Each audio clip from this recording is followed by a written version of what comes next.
You're listening to Nerds Out of Water with Michael Lobb and David Kemis.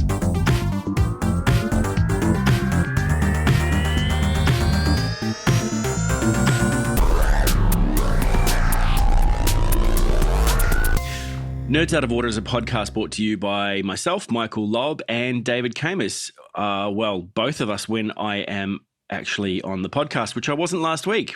We're two good friends who have partnered for around 20 years. I run a company called TeamScale, which provides trusted technology advice to solution. David runs One Bright Cloud, where he heads up a team of techs and futurists looking at autonomous vehicles, AI, and digital transformation as a prerequisite for Industry 4.0.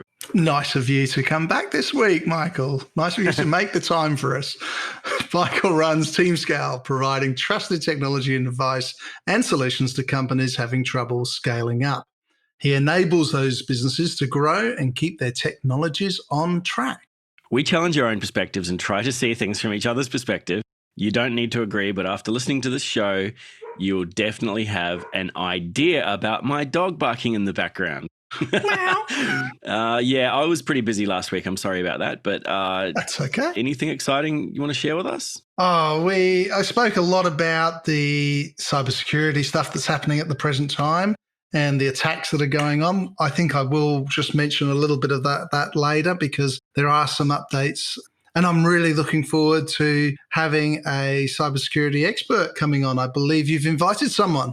Yeah, if I can get that working. I also wanted to talk about facial recognition, which is something that's been in the news a lot lately. I think IBM and Google and a few other companies are actually stopping government using facial recognition technology for mass surveillance. And we're talking about some technology that can identify people based on their face, basically. So, there's CCTV cameras everywhere in the world now, everywhere in any city at least. What do you think about that? Do you think that governments should be able to use facial recognition technology to identify people, where they are and what they're doing? Well, there's two different questions there. One, should governments use facial technology? And should governments use the IBM facial technology? Lots of different questions coming out of there because why aren't they allowing them? And it's probably similar to Google having a step in as well at times. But I think facial technology should be used. We are in a space now where we have to keep on top of the bad boys and the bad guys and the bad girls. And facial recognition is one of the tools that we should be using. And it measures distances between your ears and your eyes and your nose and your mouth. And it doesn't matter how old you get, it'll actually take your references on as you move up the age. And passport control, they're using it. Mm. And that's, I guess, one of the arguments that they've got is that facial recognition is everywhere already. So let's just expand that out. Now, I don't like the idea of it. I mean, what I see is the version of personal scoring where they see you going into, say, a store that you shouldn't be going into and mark you down a score and then start, giving you scores for going to church on Sunday, for example, or whatever those things that are deemed morally the right things to be doing. And I get the vibe that we're dangerously close to a 1984 scenario where, we're being monitored for things that perhaps the government is telling us are good, but we don't get to decide for ourselves whether it's good or not. And then implementing things like travel bans for people whose score is below a certain amount. Yes and no.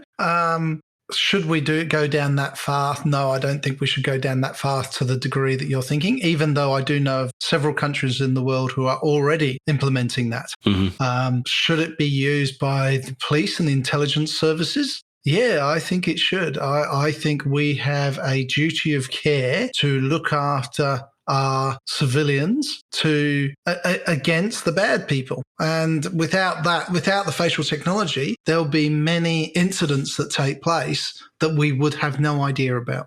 And my counter argument to that is the police in some countries haven't been as morally justified in some of their actions as they would in, say, a country like Australia. Yep. Now, but that's another question all over again. So you need to make sure that your police have the morals and have the training to be able to use that in a way that doesn't create conflict internally. And let's face facts.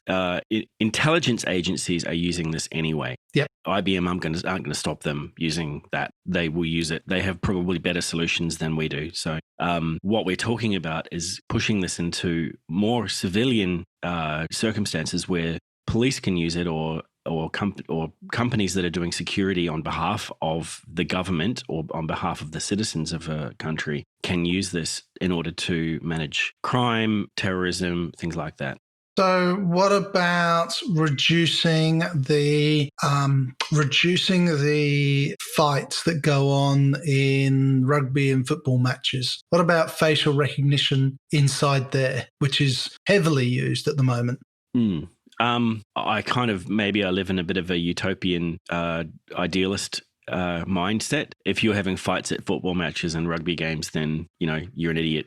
Yeah, I agree. So I'm working with a company at the moment who are producing facial recognition and heat recognition software. And this is to not only look at the temperature of people going into football matches, restaurants, etc., but it's also being used as recognition of the face rather than using touch cards or palm prints or alike.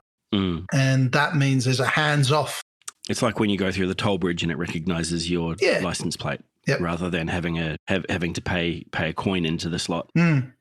So basically what you're saying is your face will become your identifier. Yep. Well, I think your face is already starting to become your identifier. As we start moving away from a monetary system, which we are, in my lifetime, I believe we're going to leave dollars and coins and notes and coins behind, and it'll be somehow just moved from bank to bank. And whether that's a palm print or a thumb print, which I don't think it'll be now because of COVID-19's changing the world. So it's got to be something else. Is it iris scanning? Is it facial recognition? We spoke about this last week. It has to be multiple levels of yes, identification. Agreed. I mean, authentication, sorry. You can't just rely on your face because... No, you can't. I guess it's not going to necessarily... You need an identifier, you need your face as one component, and maybe an iris scan, or maybe a PIN number of some sort that changes every 15 seconds. I think you'd have to have a three-point. If you're going to pay using facial recognition or alike, you'll need a 3-point approval and coming from 3 completely separate systems. As we spoke about last week, facial identifiers are being hacked already over in the US. So if they're already being hacked, then we need alternative sources to prove who you are, coming from a completely different source. Do you use your face when you're doing payment, Google payment? No, I don't. I use my thumbprint. I actually find using the facial recognition on my phone, it gives me a headache when I stare into it. Yeah. Really? Maybe it's just my concentration.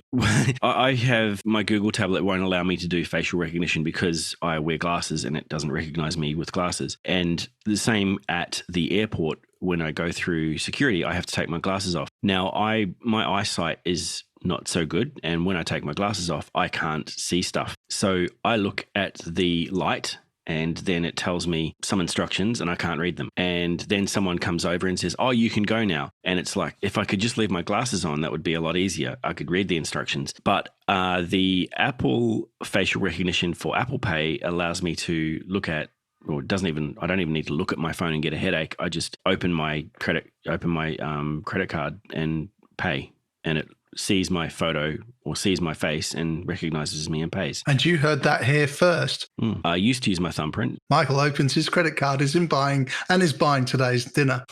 So I guess I do use facial recognition for that stuff, and I don't trust it, but One of the reasons you don't allow glasses is because you can actually change the way your eyes look.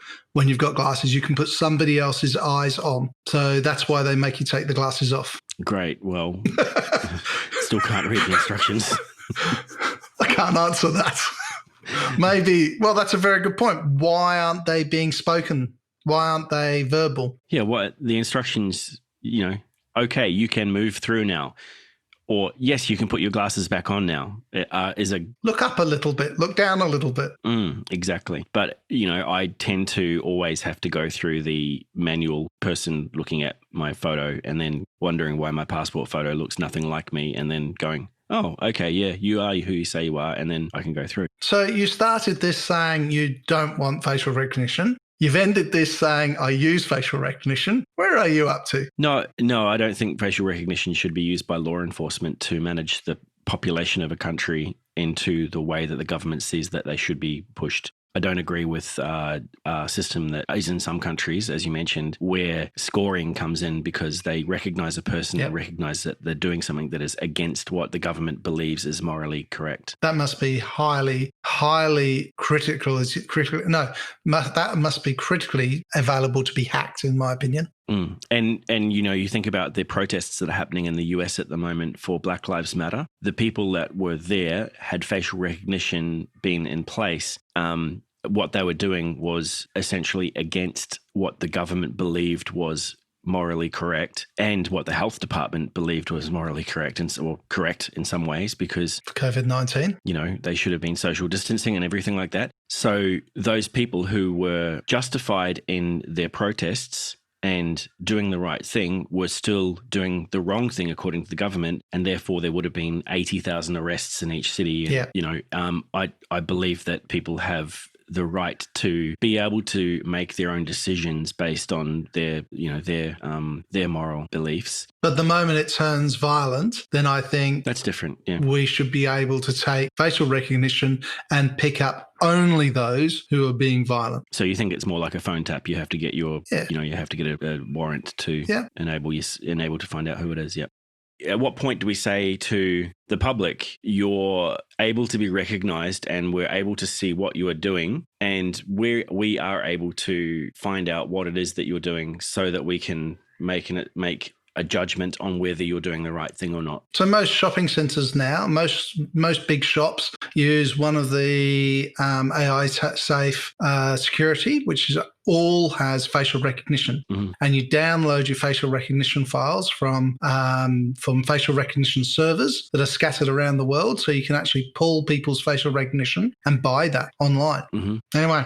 So, I mean, that leads us back into the other side of things. Should private enterprises be able to use facial recognition to do things that potentially you don't want to happen? For example, you don't have the right to say, no, I don't want my face scanned when I walk in here. Yep. By walking into a shopping mall, you are inherently giving them the right to scan you. Yep. And to show, to use your face as data. So therefore, do we consent as a nation to giving private enterprises our identity to do with what they want? And I know that what they're going to be doing is trying to advertise to you and trying to push you in a direction and trying to manipulate you into buying certain products and services. Is that okay? I don't think it is. So there is now marketing billboards that market based on your facial recognition. There are billboards already out there. Sure. I don't think that's right. So that takes it back to Facebook. I think we should incite a riot and burn them down. That takes you back to Facebook and marketing on Facebook and the AI that's behind that, and which you don't use. Facebook, you have to sign into.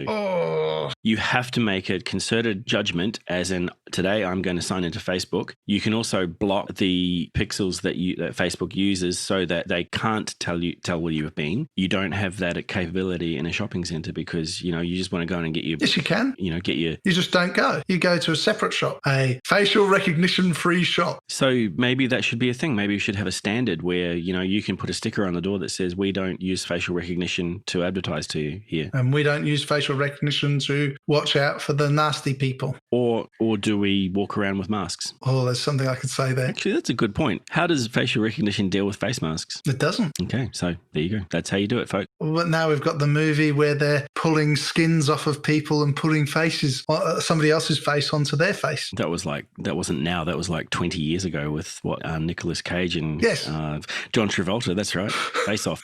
Wow, that was deep and meaningful. Thanks for bringing that one in. Yeah, well, we went from semi okay '90s movies to government using facial recognition for morally justified purposes or morally unjustified. Yeah, so I'm going to leave it where I believe facial recognition should be used anywhere, and I think it's open because it will be an open point. And you're going to leave it at? I don't believe it should be, but I don't think we've got a choice in the matter. Yeah, good. Moving on from there. So moving on from there, people are going to start using facial recognition technology to do what?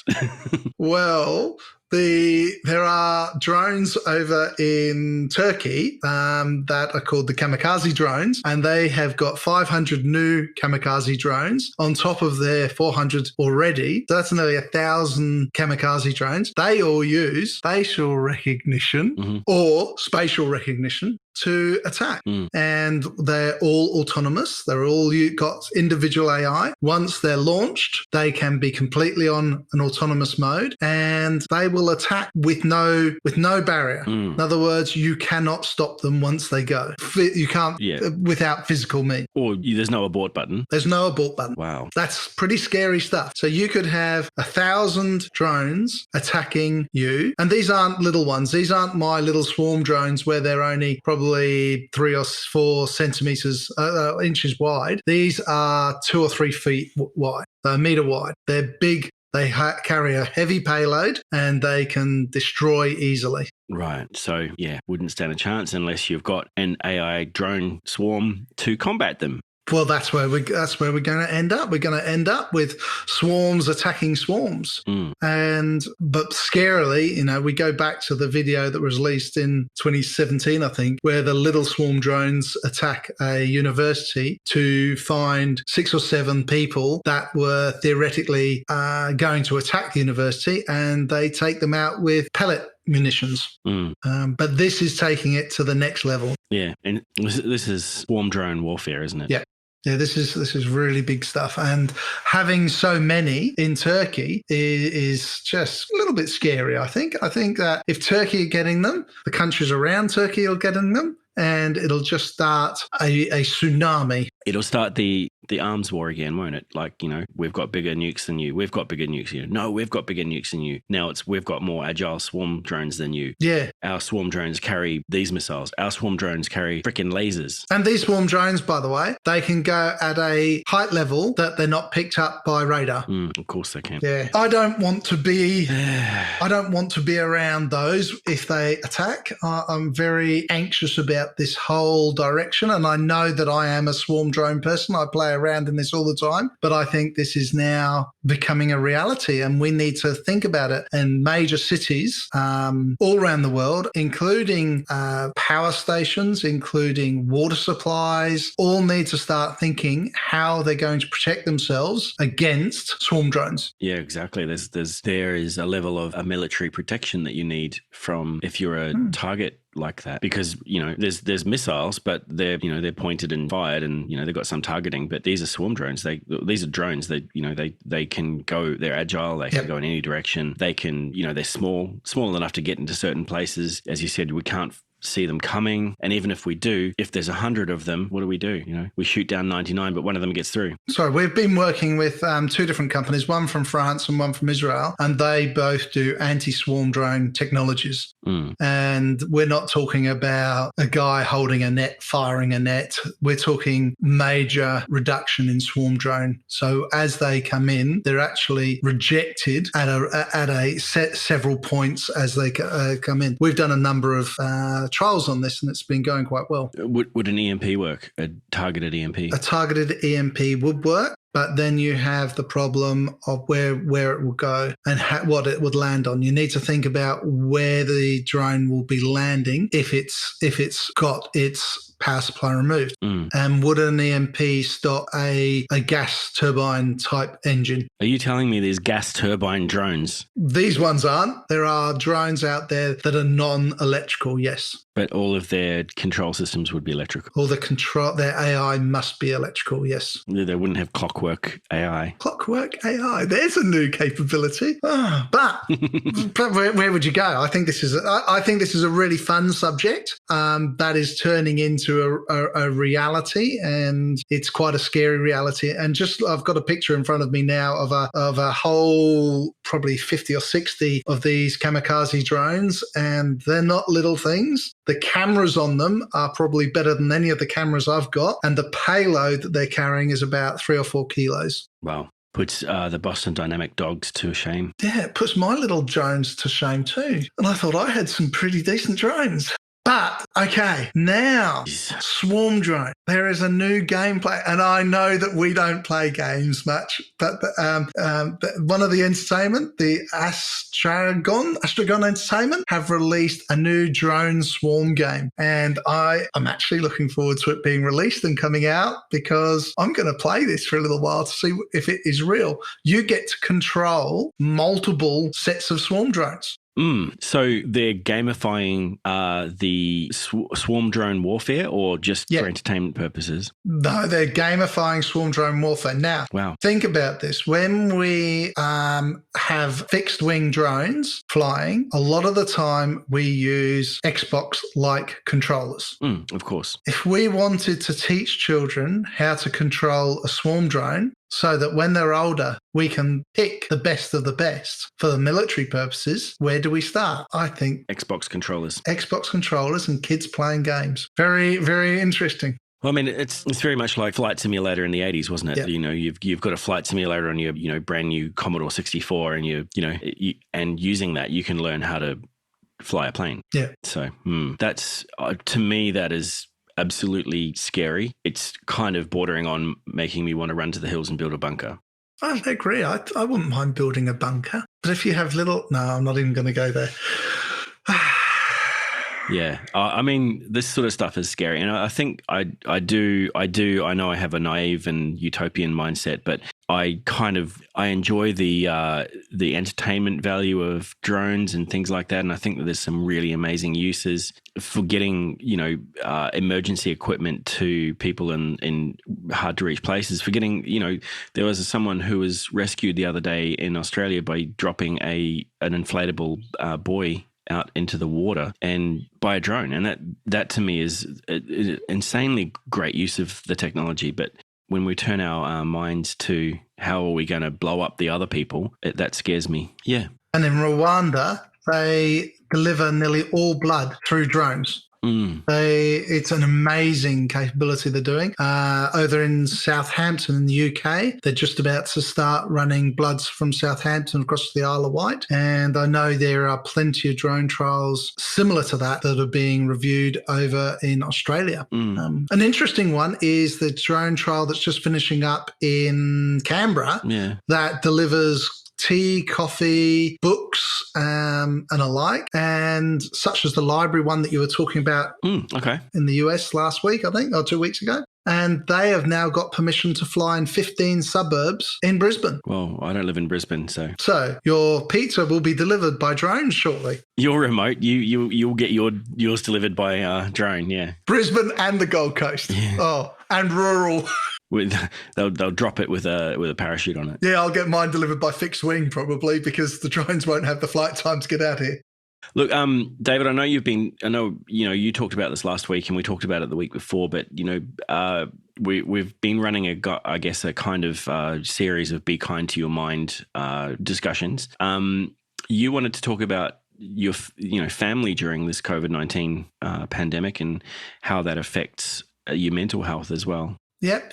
So our first story on this was Be Kind to Your Mind. So look after you and look after yourself while in lockdown, while going back to work. Last week, we spoke about Be Kind to Your Mind from a manager point of view, because a manager has a duty of care to look after people, and looking after people now is different. Things are very different when you go back to the workplace, and managers have to understand that. And I thought this week we'd turn this on to the family, and we'll have a couple of touch points with Be Kind to Your Mind from your family. And I think we can just go through, and these aren't all mine. Obviously, I'm pulling these from a number of different sources. But number one, take care of yourself, because without yourself being healthy, you can't help other people. So do the typical, wash the hands. clean up. Put the toilet seat down. Keep everything tidy and clean, and exercise so you're healthy.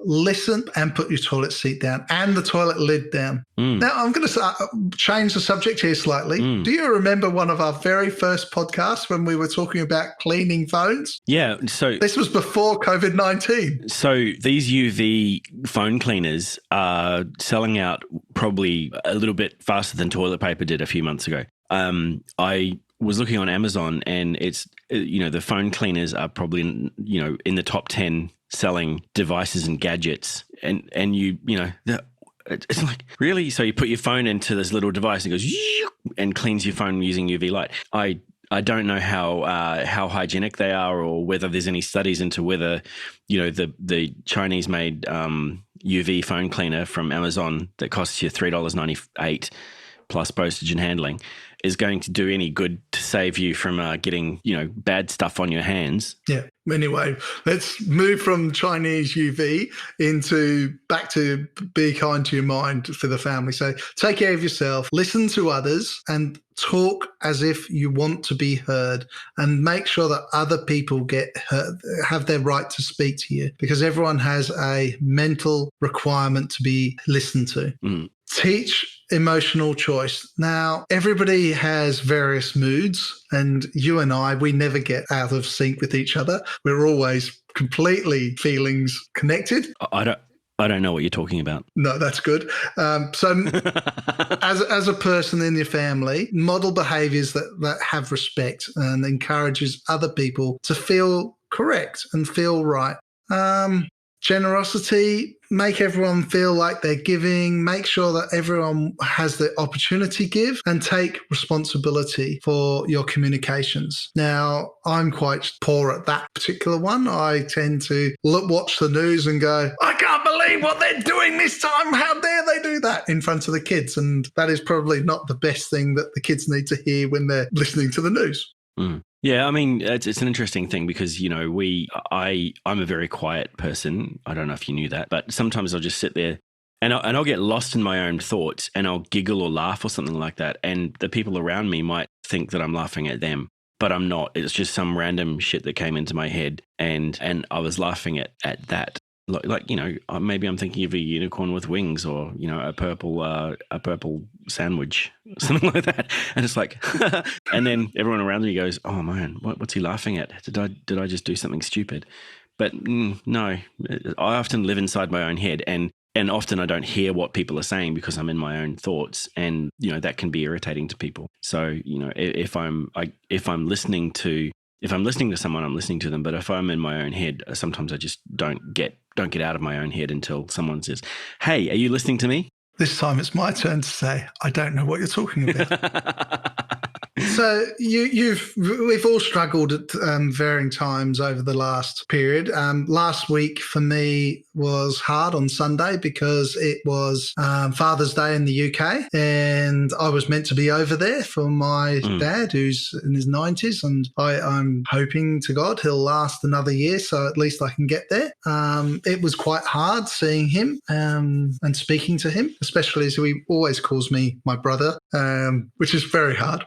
But anyway, have you got any thoughts on other things people need to do from a family perspective? Look, I believe that our family unit is different to most people's. I think for me, I need space, and for my partner, she needs people around. So it's that, that can get kind of difficult to manage. I just think understanding each other's needs is a really important thing. Yeah, understanding everyone's needs. You mentioned before, how you can yell at the news and the kids pick up on that. Explaining stuff is really important to me.